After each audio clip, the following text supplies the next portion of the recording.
No ar, a conversa de redação, que tem a participação do Eduardo Costa, do Júnior Moreira, da nossa colunista aqui do Jornal da Itatiaia, colunista de economia Rita Mundim, do sociólogo, professor da PUC Minas, doutor em sociologia, Luiz Flávio Sapori. Você, ouvinte Itatiaia, pode participar dando a sua opinião pelo WhatsApp do jornalismo, que é o 999967074, mandando uma mensagem de texto com o nome, bairro e a cidade que você mora.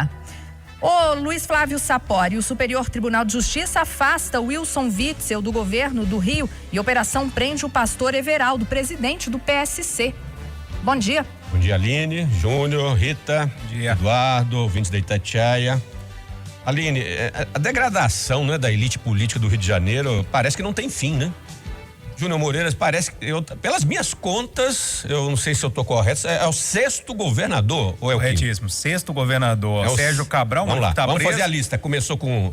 Moreira Franco, Pezão, Garotinho, Rosinha recorrem em liberdade, tem o Sérgio Cabral que está preso e agora o Wilson é o 6º governador consecutivo. Isso é muito grave, isso mostra como a elite política daquele estado não consegue mais dar as respostas à sociedade carioca, à sociedade fluminense.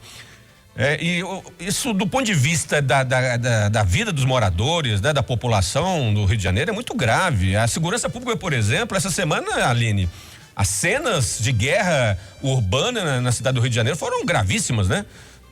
A disputa das facções lá no Morro de São Carlos. Mas sabe o que mais me preocupa, Aline e Júnior Moreira?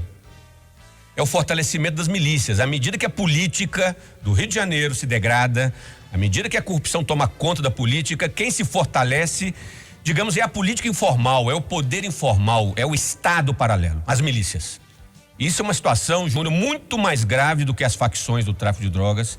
As milícias hoje no Rio de Janeiro, não só na capital, região metropolitana e interior, já dominam parte do território. Elas funcionam como uma política paralela, são máfias. Vejo com muita preocupação então esse processo, Aline.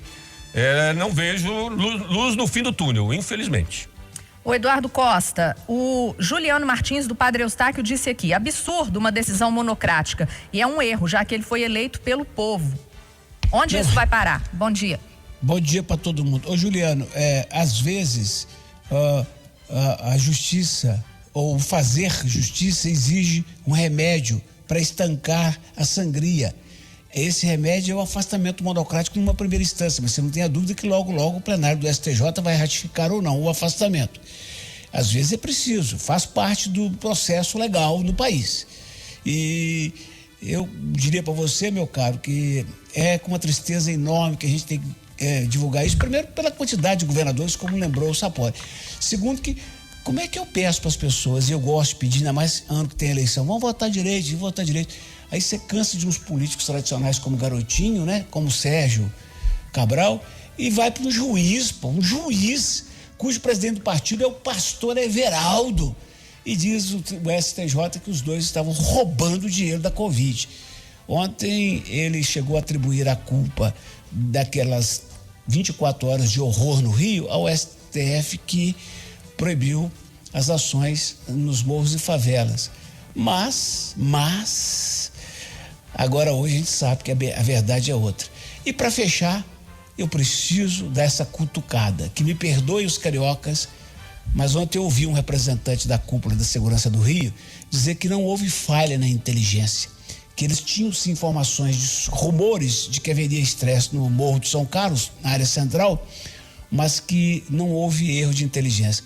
Peraí, amigo, duvido com D maiúsculo que a Polícia Mineira, Polícia Militar, Polícia Civil, vai permitir que se formem 10 grupos de 10 regiões diferentes de Belo Horizonte para invadir um aglomerado com todo mundo armado, e que a polícia não vai saber disso e não vai estancar antes.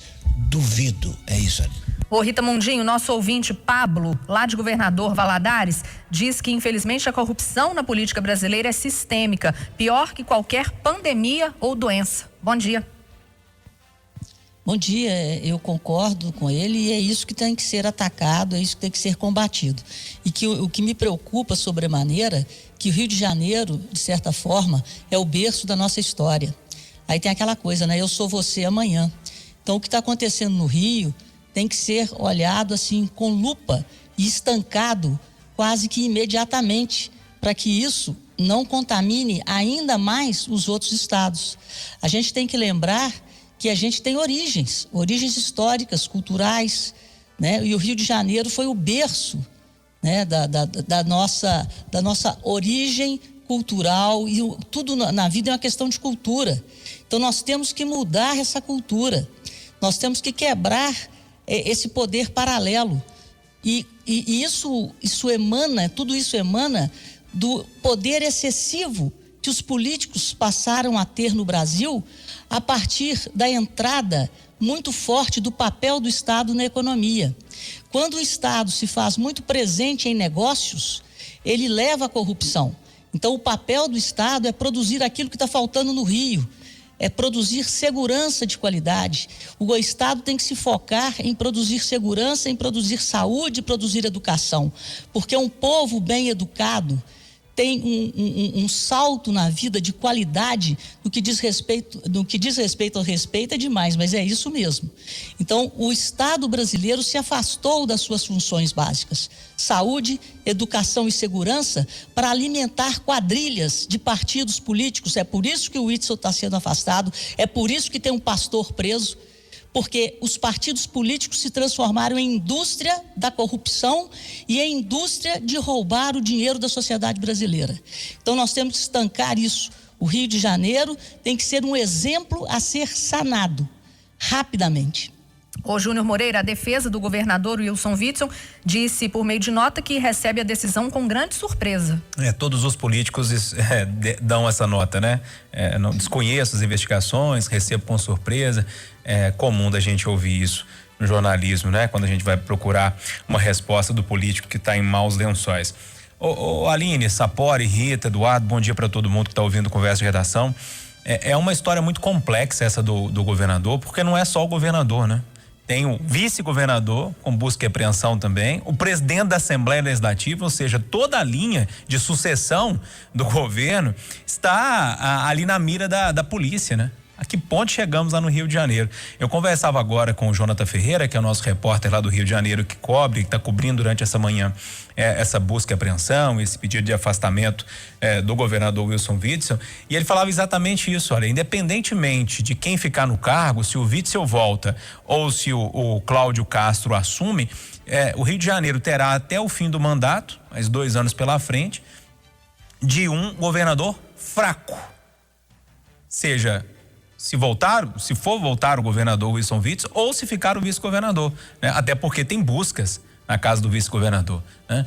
O Rio de Janeiro num caminho agora de tentativa de recuperação, aquela confusão toda que a gente sabe envolvendo o Estado, e agora vai ser paralisado novamente, né? Independentemente do que acontecer, o Rio de Janeiro fica em maus lençóis até a próxima eleição, né? Governadores ou quem for gerir o Estado, muito fraco. Se você for pegar a linha sucessória, até o presidente da Assembleia Legislativa está com dificuldade nessa investigação.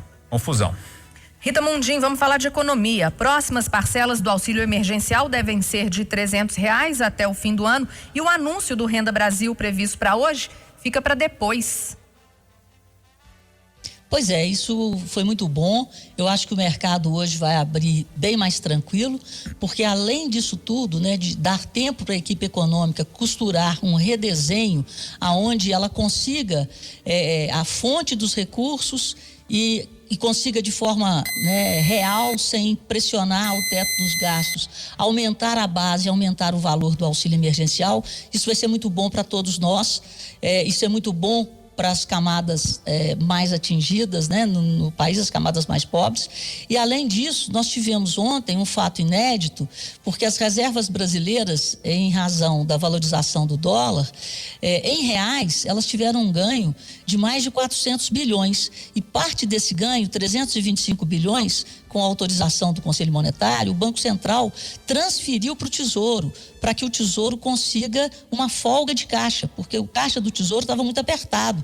Nós aumentamos a dívida em praticamente 800 bilhões e houve uma redução muito grande no pagamento de impostos, porque o governo adiou tributos e a atividade econômica mais fraca reduziu a arrecadação da receita.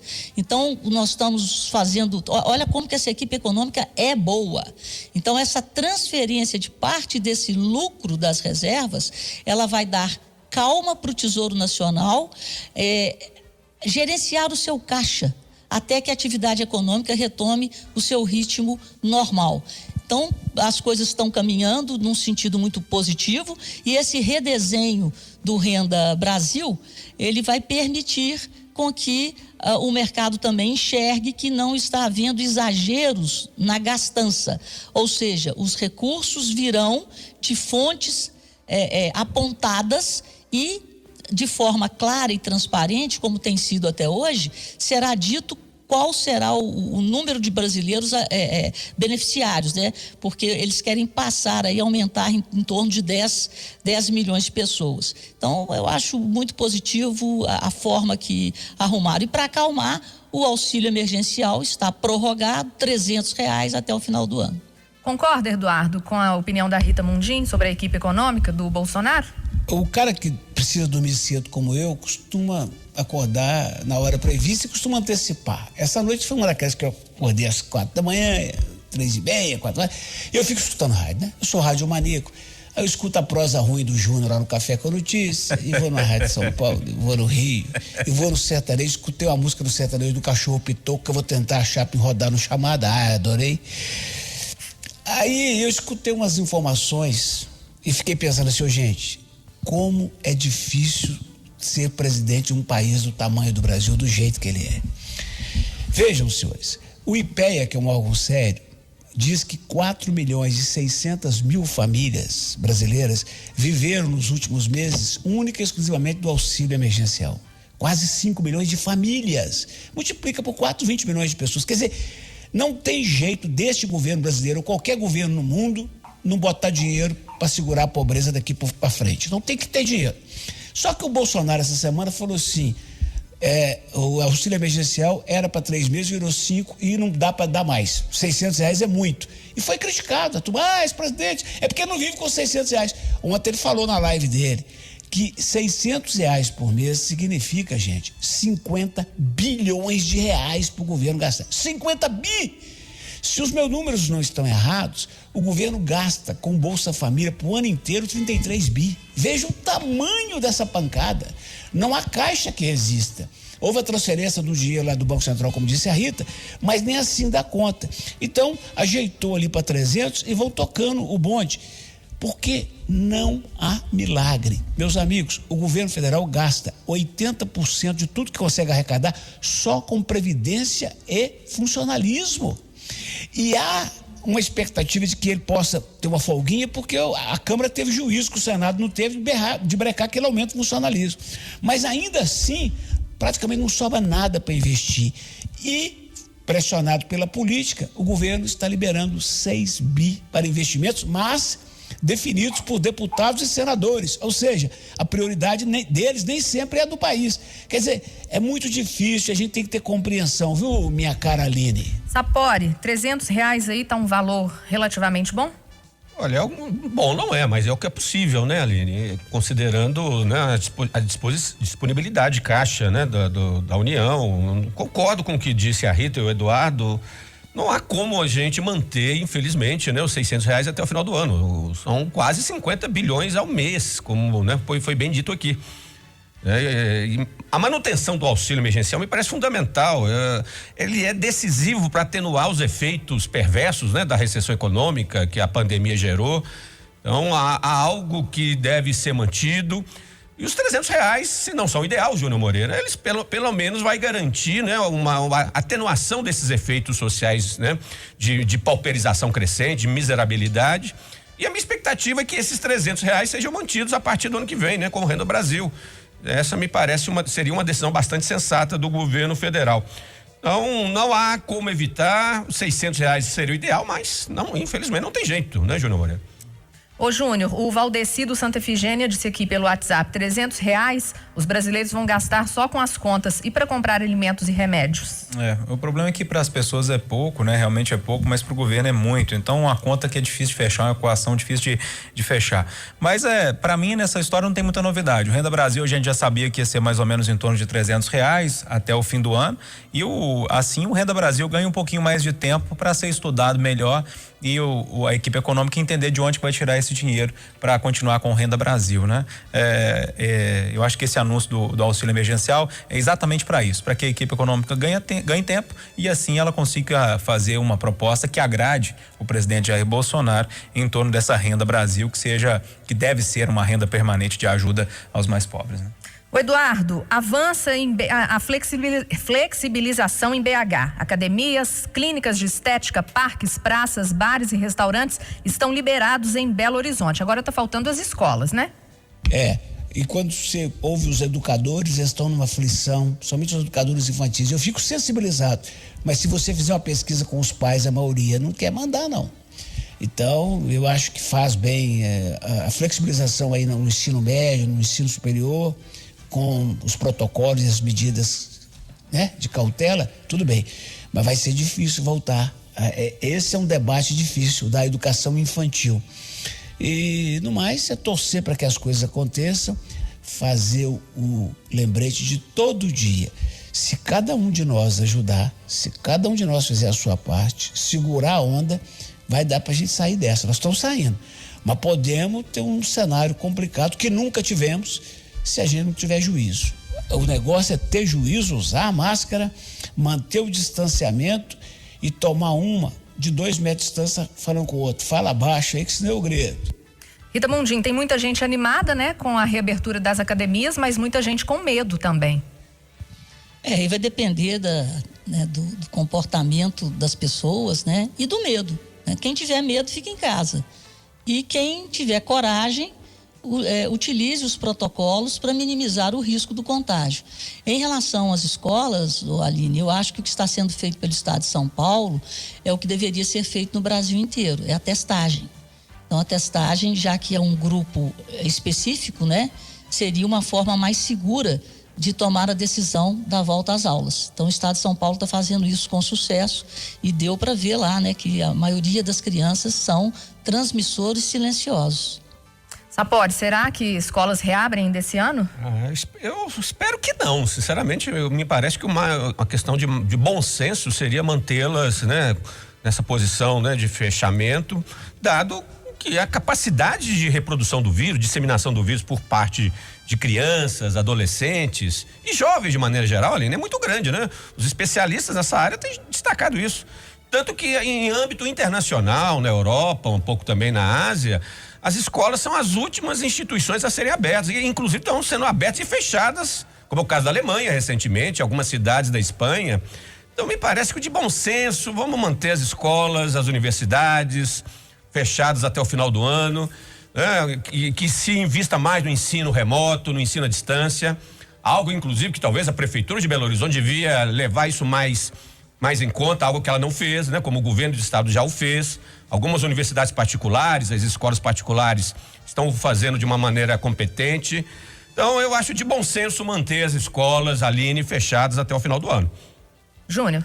Eu queria dar só uma parte aí. Sim. O ensino fundamental, Sapori, é muito difícil você educar, alfabetizar crianças à distância. Realmente é uma tarefa árdua que tem que desenvolver um método aí revolucionário. Eu acho que o grande entrave para o ensino fundamental é a dificuldade de você alfabetizar crianças com ensino à distância. Não há dúvida, Rita, mas a questão voltar com o ensino fundamental, voltar com pré-escolar é um tiro no pé, algo, como você já bem o disse, crianças são reprodutoras do vírus, disseminadoras do vírus em alta intensidade. Daí a importância da testagem, eu acho que não é de bom senso reabrir nem as escolas, as fundamentais e principalmente o pré-escolar, me parece que não é de bom senso abrir isso agora. Não, eu estou falando de um elemento dificultador, mas existe uma testagem. Então vamos abrir desde que a testagem aponte que possa abrir. Júnior? Eu acho que não tem condição nenhuma de voltar à escola agora. Eu já falei isso aqui outras vezes. Para mim, um ano perdido, um ano escolar perdido. Vai ter que saber como é que vai fazer para ajeitar tudo isso ano que vem, ajeitar sala para todo mundo. Não vejo possibilidade nenhuma. Agora, eu queria focar no passo anterior, né? Além de discutir a questão das escolas, focar na abertura das academias, né? Em mais um passo que nós estamos dando para a reabertura da cidade, para a retomada econômica da cidade. Me pareceu mais um passo curto, mas importante, e esses passos têm sido dados dessa forma, e eu preciso comemorar esse passo que foi dado, mais um passo aqui em Belo Horizonte. Ô Júnior, deixa eu continuar com você. Sim. Uma notícia não muito boa. Cidades, número de idosos em situação de rua cresce durante a pandemia. Pois é, dentro dessa história, realmente não é uma boa notícia, mas eu tenho uma notícia ótima, que eu vou pegar esse tempinho que eu tenho aqui agora para fazer um elogio. Eu visitei o Canto de Rua, que é um projeto maravilhoso ali na Serraria Souza Pinto, capitaneado ali pela Pastoral de Rua, junto com o governo do estado e a Prefeitura de Belo Horizonte. Havia um temor muito grande entre as pessoas que comandam lá o Canto de Rua que esse ambiente fosse fechado em plena pandemia, terminaria agora dia 31. E nós tivemos a notícia agora que realmente um banco que patrocinava tudo ali saiu fora, mas a Prefeitura de Belo Horizonte, na pessoa da secretária Maria Colares, secretária de Ação Social, fiquei sabendo de uma luta muito pesada dela para continuar com o projeto lá, e a Prefeitura vai continuar bancando o Canto de Rua. Parece que o governo do estado pulou fora da situação, mas Sapori, você sociólogo, estuda essas situações. Que projeto maravilhoso que foi feito na Serraria Souza Pinto. Maravilhoso. Ali tem estacionamento, carrinho de supermercado que os moradores de rua usam. Tem o local de deixar o cachorrinho do morador de rua.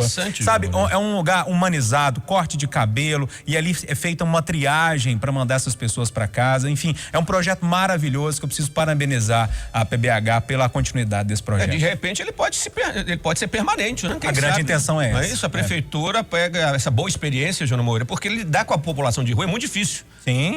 Não é um fenômeno social qualquer, né? Não é simplesmente expulsando ou prendendo, né?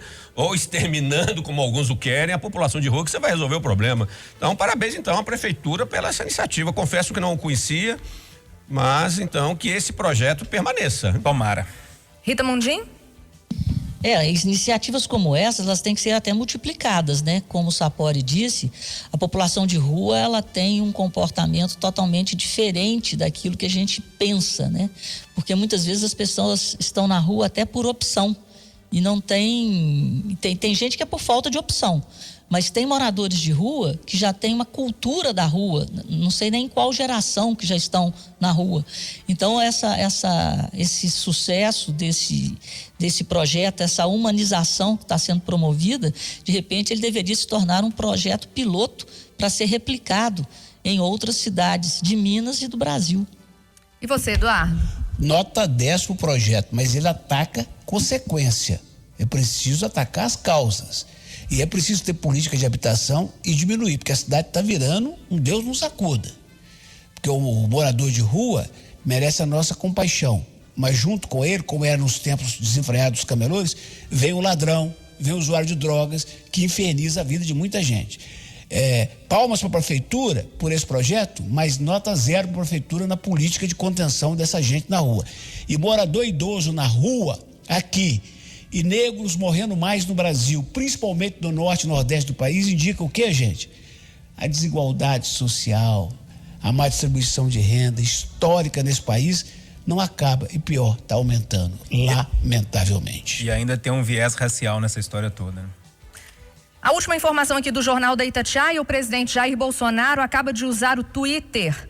Ele escreveu, abre aspas, decidi não participar no primeiro turno nas eleições para prefeitos em todo o Brasil. Tenho muito trabalho na presidência e tal atividade toma meu tempo no momento de pandemia e retomada da nossa economia. Criação do Aliança, fecha aspas. 9h em Belo Horizonte, com a apresentação de Júnior Moreira e Aline Neves, termina aqui o Jornal da Itatiaia desta sexta-feira.